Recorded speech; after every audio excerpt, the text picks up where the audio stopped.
How to fix two-factor authentication is required to log in on Instagram? In this tutorial, I'll show you how to fix this issue and regain access to your account.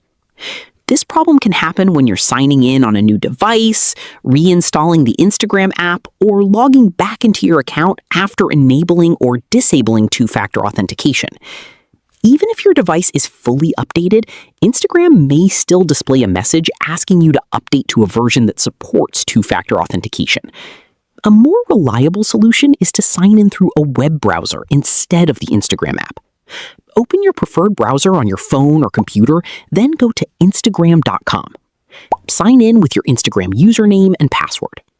When prompted, enter your two-factor authentication code to complete the login process.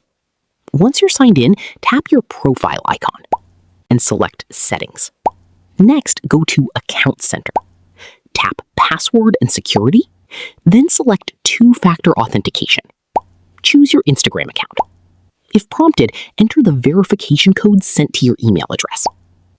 Now, select your current two-factor authentication method, such as your authentication app or SMS, and temporarily turn two-factor authentication off. After that, open the Instagram app again and try signing in. In many cases, you should now be able to log in successfully without seeing the error message. And that's it. That's how you can fix the two-factor authentication is required to log in error on Instagram. If this tutorial helped, don't forget to like this video, subscribe to the channel, and turn on notifications for more Instagram tips, account recovery guides, and troubleshooting tutorials. Thanks for watching, and I'll see you in the next video.